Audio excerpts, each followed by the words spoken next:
నువ్వు పట్టుకొచ్చుడు ఎట్లా పట్టుకొచ్చినావు అంటే పటాకులు పట్టుకొచ్చినావు. ఎందుకంటే ఇప్పటిదాకా అక్క ఇంత పెద్ద తీసుకున్నావు చుట్ట మధ్యలో ఏమిటికి అక్క నువ్వు లేక సినిమాలు బోసిపోయినాయి తెలుసా. నిజంగా ఎందుకక్క గ్యాప్ తీసుకున్నావు, గ్యాప్ అంటున్నారు అందరు పబ్లిక్ అంతా. గ్యాప్ ఎందుకు నీకు? రాజకీయాలు ఉన్నాయి మరి, అటు చేయాలి కదా. మన పబ్లిక్ మనం మరి చేయాలి కదా, ప్రజలకు సేవ చేయాలి కదా, అదే చేయాలి. ఇదేమో మీ సినిమాలు అంటారు, సినిమాలో పాత్ర ఉండాలి, బాగుండాలి, మస్తుగా ఉండాలి, ఏం చేయాలి? గ్యాప్ వస్తుంది. గ్యాప్ వచ్చింది, గ్యాప్ అక్క తీసుకెళ్ళి వచ్చింది పబ్లిక్ కోసం. కాబట్టి మీరు గ్యాప్ అని ఊకే పెట్టుకోకుండా కింద గ్యాప్ అని రాస్తారక్క. మనం ఏం చేస్తుంది దాని కింద. ఇప్పుడు విజయశాంతి నవ్వింది వంకరగా నవ్వింది, నవ్వాలని నవ్వలేదు, ఇట్లా నవ్వింది. ఇక గీసుంటే అన్నీ రాసుకుంటూ కూర్చుంటారు కదా అక్క. నేను అంటుంది గ్యాప్ అంటారా అంటున్నా అడిగింది అక్క. నేను 2 ముచ్చట్లు నీతో మాట్లాడినాక తమ్ముతో మాట్లాడతాను. ఈ తమ్ముడు నాకు చాలా ఇష్టము. ఆ తమ్ముని ముచ్చట ఇంకొకటి చెప్తా అక్క. చీరలు కట్టుకుంటావు బంగారమ్మలు ఇట్లా మంచిగా కడక్ చీరలు కట్టుకొని వస్తావు కదా, నీకు చీరలు ఇష్టమా ఇట్లా అంగిబూసి ఒకటి ఇష్టమా? నాకా చీరలు బాగుంటాయి, చీరలు ఇష్టం. సినిమాకి కాబట్టి వేయాలి కదా, తప్పదు. కానీ పోలీస్ కదా, కొంచెం ఆఫీసర్లు ఇలా ఉంటారు, బయట ఇలా ఉంటారు ఆఫీసర్లు. మళ్ళీ డ్యూటీ మీదకి వెళ్తే ఆ డ్రెస్ వేస్తారు, పోలీస్ డ్రెస్ వేస్తారు. పోలీస్ డ్రెస్ నీకు గుట్టిపించిండ్రా సినిమాలో? ఒక్కటి గుట్టిపించిండ్రా 2? నాకా 6 కుట్టించారు. 6 గుట్టిపించారు.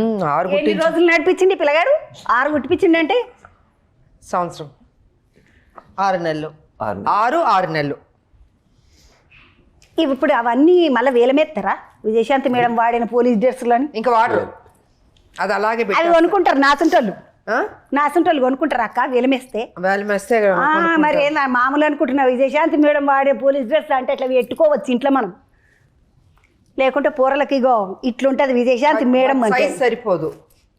వేసుకుంటారక్క యాది అంతే సరిపోదు. నేనే బక్కగా ఉన్నాను, లావుగా ఉంటే సరిపోదే, మళ్ళీ కుట్టాలి. జర కుట్లిప్పుకుంటారు ఏమున్నది పాటు అంతే. కానీ అక్క నువ్వు సినిమా చేసినావు, అందులో పోలీస్ పాత్రలో ఒక్కపారి ఇట్లా చిన్న ముత్తమంత గొడ్డలు ఉన్నది, ఏ కోతుడు కోసినావంటే అటు అడ్డం పడ్డాడు అక్క. మళ్ళీ అప్పటికి ఇప్పటికి ఏం మారలేవు ఎందుకు? మీరందరూ ఇస్తున్న అభిమానానికి మార్పు రాదు. ఆ శక్తి ఇస్తున్నారు కదా, మనసు కొంచెం శుభ్రంగా ఉంటుంది కాబట్టి అందం ఉంటుంది. అంతేనంటవా? అంతే.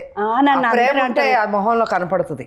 చంద్రవ నువ్వు కలగుంటావు అంటే నేను ఏమడదు అనుకుంటా, కానీ నాకు ఏం లోపట ఏమున్నది అంత బయట మనసులో కూడా ఏముండదు. మంచిది ఉంటుంది మొహం. అందుకని మా అక్క అంత అందంగా ఉన్నది. అది కథ అక్క. తమ్ముడితో 2 ముచ్చట్లు అడుగుతా. తమ్మి బింబిసారా సినిమా చూసిన. అంతకుముందు నువ్వు బాగానే చేసినావు సినిమాలు, చిన్నగా ఉన్నప్పుడు చేసినావు, పెద్దగానకే చేసినావు. కానీ బింబిసారా సినిమాలు ఉన్నావు తమ్మి, నీ దండం పెడదు. ఓ అమ్మని వెనకటికి సావిత్రమ్మ కళ్ళతోటి నటిస్తుంది, ఈపుతోటి నటిస్తుంది అని వింటుంటిమి. మా తాతలు చెప్తుంటారు సావిత్రమ్మ అంటే ఏమడదు అనుకున్నాం, కళ్ళతోటే నటిస్తుందని. మళ్ళీ పిల్లగాడు అట్లా నటిస్తున్నాడు. కళ్ళు బాగుంటాయి, కళ్ళు ఏకదం పెద్ద. నువ్వు చేసినావు నటన చేయి, వాళ్ళని వీళ్ళని ఇట్లా చూసి పుసుకుని పడిపోతారు పూరలు. మేం తమ్మి మా ఆవిడ స్వాతమ్మ బాగున్నదా? ఆవిడ తీసుకొస్తా పడిపోతే ఆవిడ వచ్చి కొడుతుంది.